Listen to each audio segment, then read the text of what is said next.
등고선을 이제 연습을 하는 겁니다. 그러면 화면에 보시는 것처럼 여러분들이 실제로 그림 A에서 나타난 이런 등고선의 형태를 가지고 실제 위의 그림은 산의 그림을 나타내고 있는 건데요. 그러면 거꾸로 이 A번에 있는 그림에서 위에 산의 그림으로 나타나고 있는데 밑에 지형도가 3개가 준비가 되어 있는데요.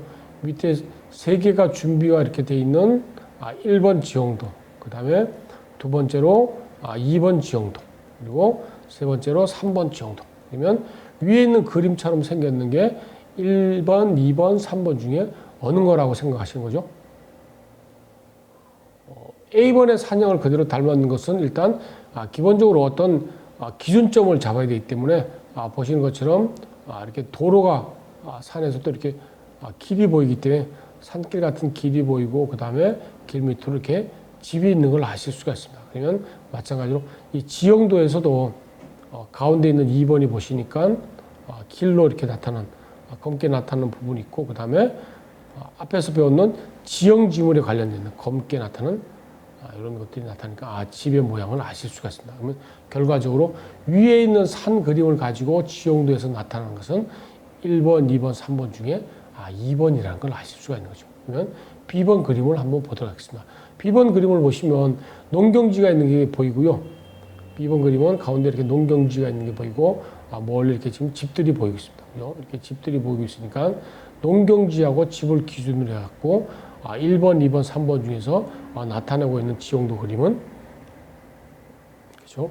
1번이죠. 1번 그림이 보면 길도 이렇게 나타나고 있고 지형 지물이 지금 이렇게 나타나고 있는 것을 아실 수가 있는 거예요. 그러니까 이런 지형도를 통해 갖고 실제 기준이 되는 것을 정확하게 인지를 하고 계시면 이런 지형도를 통해서 산형이 나타내고 있는 모습들을 그대로 읽을 수가 있는 거죠. 그러니까 지형도를 눈으로 보는 게 아니고 읽는다.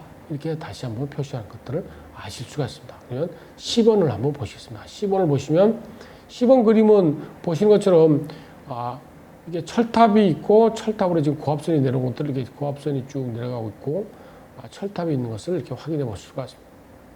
그러면 마찬가지로 지형도에서도 이런 철탑은 또 표시를 하고 있기 때문에 지형도에서도 알 수가 있다든지 아니면 선으로 이 지형도에서 표시하고 있으니까 1번, 2번, 3번 중에서 위에 10번 그림에 나타나는 것을 한번 보시겠습니다. 그러면 10번 그림에 나타나고 있는 것은 보시는 것처럼 일단 고압선 표시되어 있는 것들을 확인해야 되니까요. 고압선 표시되어 있는 선을 3번에서 보시면 이렇게 고압선 표시가 지금 이렇게 쭉 돼 있고 1번하고 3번하고 혼동되실 수도 있는데 3번에처럼 이렇게 지형 지물이 정확하게 표시되어 있어야지만이 위에 그림처럼 이렇게 이제 지형 지물에 따라서 집이 있는 거라든지 그 다음에 이쪽 뒤에도 지형도에 보면 집이 있는 것을 아실 수가 있는 거죠. 3번하고 틀리게 지금 1번이 집은 여기에 있고 그 다음에 여기에 이렇게 집이 있어갖고 실제 그림에서 나타나는 것들하고는 좀 차이가 있는 것들을 눈으로 확인해 볼 수가 있습니다. 지금 보시는 것처럼 이런 지형도 연습을 충분히 하시면 실제 현장에 가서도 충분히 찾을 수가 있는 거죠. 다음 화면을 한번 보시도록 하겠습니다. 등고선 연습하는 건데 보시는 것처럼 이런 등고선이 나와 있는 것, 좀 세밀하게 나와 있는 이런 지형도 내지는 뭐 수치 지적부라는 걸 구하셔갖고 보시는 것처럼 1대 5천에 관련된 있는 지도인데 보시는 것처럼 상세하게 대표적으로 지금 제가 말씀드리면 이렇게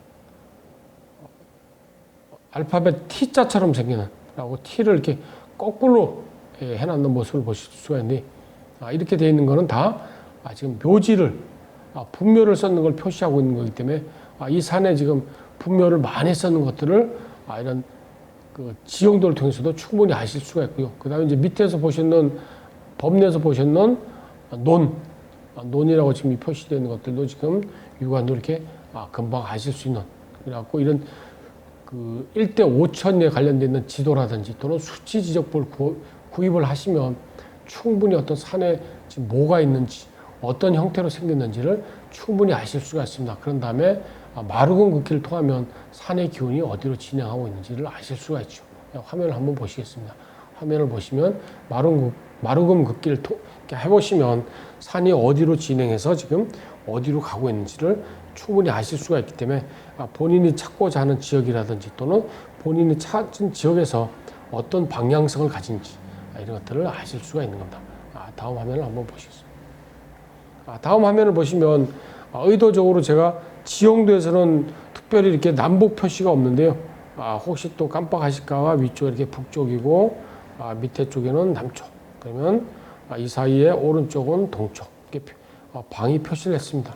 그리고 이 지형도에서 나타난 등고선 간격인 계곡선들, 그리고 계곡선 사이에 주곡선 이런 것들만 아시면 산이 진행하고 있는 것들은 충분히 이해를 하실 수가 있기 때문에 산이 어떻게 진행하고 있는지 이런 것들은 차차 아실 수가 있습니다. 지금 이제 기본적으로 알아야 될 몇 가지들이 있는데 보시는 것처럼 제일 중요한 북쪽을 나타내고 있는 것들이 한 가지만 아니고요. 보시는 것처럼 1번 진북, 2번 자북, 그 다음에 3번 도북이라고 북쪽을 나타내고 있는 게 세 가지나 되기 때문에 이 세 가지 어떤 방향성 가진 것들을 정확하게 이해를 하시면 화면에 보시는 것처럼 왼쪽에 강화 지역이 지금 도북을 기준으로 하면 자북하고의 간격이 지금 5도 이상 이렇게 벌어지는 걸 아실 수가 있고요. 예를 들어 서울을 기준으로 해서 보면 서울을 기점으로 이 도북하고 자북하고 사이에 마찬가지로 이 벌어졌는 간격이 이렇게 6도나 되는 것. 그 다음에 이제 좀 더 내려오면은 뭐 울릉이나 강릉 쪽에도 보시면 대부분 다 7도 정도라고 우리나라 이 도북하고 자북 사이의 간격을 편차각을 평균 6도에서 7도 정도로 이렇게 잡고 있습니다. 그러니까 이 편차각 정도를 수정을 하지 않으면 지도를 통해서 위치를 추정한다는 것은 거의 불가능한 거죠. 이 간격이 어떤 편차각이 별로 벌어진 게 없으면 충분히 찾을 수도 있는데 지금 보시는 것처럼 한 6도에서 7도 정도가 벌어지기 때문에 거리가 벌어지면 벌어질수록 엄청난 간격을 가질 수 있다는 거죠. 다음 화면을 한번 보시도록 하겠습니다. 다음 화면을 보시면 이제 지도 정치라는 게 있는데 앞에서 설명드렸는 것처럼 북반구 이 동그란 북반구로 나타나 있는 것을 종이로 옮기다 보니까 어차피 이 오차라는 게 발생하게 되는데 이 발생에는 오차에 그다음에 플러스로 조정해야 될 게 도면에서 가리키는 북쪽하고 그다음에 나침판이 가리키는 북쪽이 틀리기 때문에 나침판이 가리키는 북쪽하고 도면이 가리키는 북쪽을 수정을 하셔야 됩니다. 그걸 가지고 지도의 정치라고 합니다. 지도의 정치하는 것을 한번 살펴보도록 하겠습니다.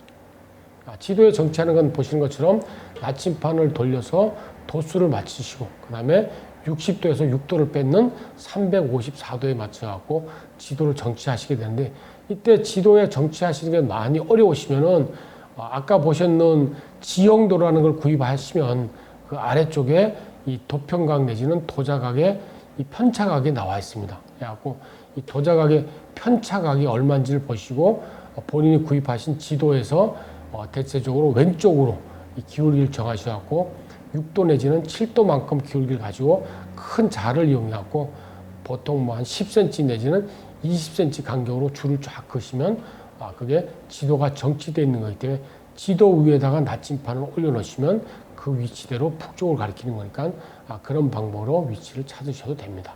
그러면 이제 일반적으로 진행하고 있는 지도 정치 이후의 방법들을 한번 살펴보도록 하겠습니다. 지금 이제 화면에 보시는 그림이요. 일반적으로는 잘 안 쓰고 있는 주로 산에 다닌다든지 또는 지도 정치를 해갖고 지도를 가지고 위치를 찾는 사람들을 위해서 만들어지는 나침판인데요. 주로 스포츠 게임에도 많이 이용되는 그런 나침판입니다. 그래갖고 화면에 보시는 것처럼 확대할 수 있는 확대기가 있고요. 그러면 이제 지도에서 작게 보이는 것들을 이제 확인해보고 그 다음에 이제 이 북방선을 가리키고 있는 것들은 고정이 되어 있는데 뒤에 보이는 이 나침판을 나타내고 있는 이 동그란 바깥쪽에 있는 이 원은 이렇게 만지면 돌아갈 수 있도록 만들어 갖고 지도를 이용해서 정치를 해가면서 이렇게 돌릴 수 있는 그런 나침판입니다. 그리고 일반적으로 사용하고 있는 거하고는 조금 다른 나침판 모습을 보고 계십니다. 그러면 3장을 한번 살펴보는데 앞에서 보시는 이론에 따라서 지금 쓰고 있는 지형도들하고 실제 산에 나타나고 있는 모습들이 어떻게 현상적으로 비춰지고 있는지를 한번 3장 사례를 통해서 한번 살펴보도록 하겠습니다. 그러면 화면을 보시면 3장의 어떤 밑에는 지형도 그림하고요. 위에는 산형을 나타냈는데 이 3장에서 나타나고 있는 이 지형도의 중심이 되는 중심을 이렇게 산의 어떤 정상에 서갖고 선을 마르금을 걷을 때 좌측으로 내려가는 청룡줄기하고 그다음에 우측으로 내려가는 백호줄기 이 사이에 지금 흰 부분으로 나타나고 있는 이 부분이 앞쪽에 지금 산에서 나타나고 있는 여기를 나타내고 있습니다. 이 청룡줄거리가 내려가는 줄기하고 정확하게 뭐 똑같이 비춰질 수가 없어갖고 지금 그림은 이렇게 나타나고 있는데 그러면 이제 실제 산에서 나타나고 있는 모습도 지금 보시는 것처럼 산 기온이 이렇게 밑으로 나가고 마을이 형성되어 있는 부분하고요. 그 다음에 청룡줄기하고 백호줄기가 이렇게 감싸고 있는 이런 모습이 밑에 하단 부분에 있는 지형도에서도 지금 그대로 보여주고 있는 그런 모습입니다. 여기는 이제 마을이 신도시가 지금 이렇게 크게 들어가 있는 그런 모습을 확인해 볼 수가 있고요.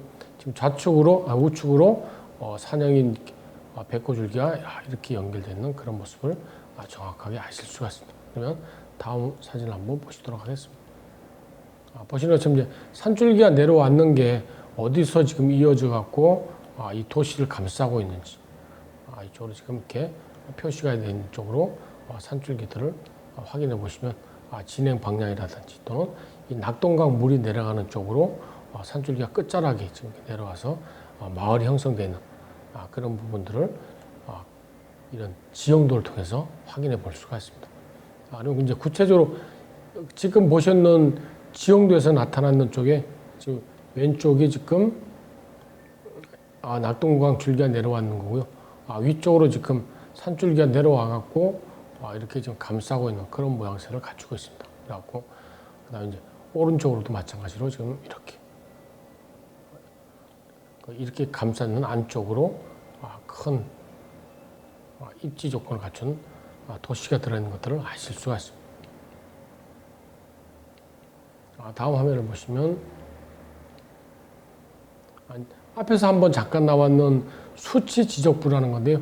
이건 지도는 좀 크게 할 수도 있고 또 좀 작게 할 수도 있는 컴퓨터 상에서 충분히 이용할 수 있는 것들이기 때문에 이런 수치 지적부를 이용하시면 화면에 보이시는 것처럼 이렇게 T자 거꾸로 낳는 이런 묘지에 관련된 것들도 훨씬 더 정확하게 확인해 볼 수가 있습니다. 그러면 이 동네 이름도 정확하게 이렇게 나와 있고요. 그 다음에 동네를 싸고 있는 이런 건물들이 위치가 정확하게 무슨 아파트 타운 같은 것들도 표시가 되어 있기 때문에 근처에 묘지가 몇 개가 있는지 또는 주변에 어떤 지형 지물이 있는지를 정확하게 인식할 수가 있습니다. 그러면 이렇게 인식되는 자리에서 앞에서 배웠는 마르금 긋기를 해갖고 충분히 좋은 자리를 형성되는 것들을 찾아 나가실 수가 있는 그런 모습을 확인해 보고 있습니다.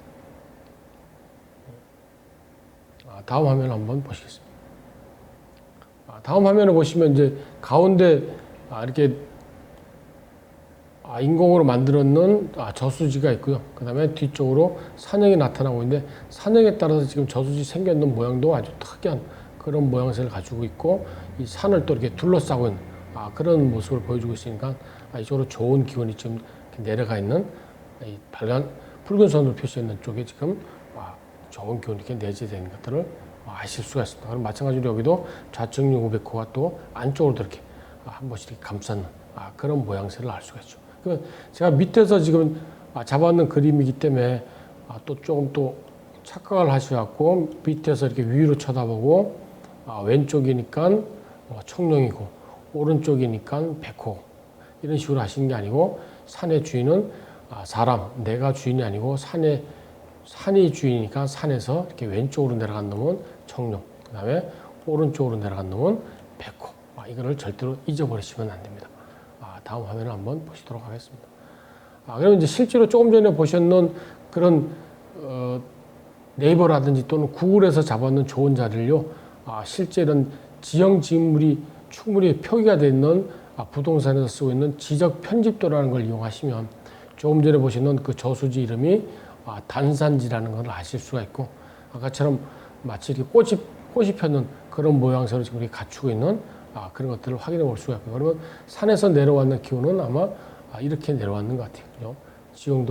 지형도 있는 글씨 쪽에서 이렇게 내려오고 좌측 용백호가 지금 이렇게 감싸고 있는 이런 모양새를 아실 수가 있기 때문에 충분히 이런 지도를 구입을 하시면 좋은 자리의 어떤 위치가 어떻게 나타난지를 아실 수가 있습니다. 그러면 지금 보시는 것처럼 여기에 주소가 이렇게 정확하게 나타나고 있기 때문에 이 주소를 갖다가 대법원에서 클릭을 하시면 정확하게 이 땅의 면적이 얼마인지 그런 것들도 아실 수가 있으니까 정확한 표현은 이쯤이 아마 정확한 기온이 잘 응결되는 그런 모습들을 확인해 볼 수가 있습니다. 좀 더 이제 크게 확대됐을 때 보면 좀 전에 같은 사진인데요. 정확한 위치들이 지금 나타나는 것들을 이렇게 아실 수가 있습니다. 그러면 보시는 것처럼 이렇게 번지수가 392번지. 그러면 이제 본인이 찾고자 하는 지역들도 이런 지도라든지 또는 네이버라든지 다음에 들어가시면 지금은 이런 지번에 관련된 것까지 다 제공을 하고 있기 때문에 본인이 찾고자 하는 지역에 이 주소, 지번만 알면 면적이라든지 또는 소유주가 누군 건지 알 수가 있기 때문에 본인이 혹 원하시면 매입 여부도 확인해 볼 수가 있다는 거죠. 여기까지가 이 부동산에 관련된다든지 또는 이 풍수에 관련돼 갖고 선조들의 지혜를 잘 이용해서 좋은 땅을 찾는다든지 아니면 좋은 주변 환경들을 만드는 방법들에 대해서 한번 살펴보았습니다.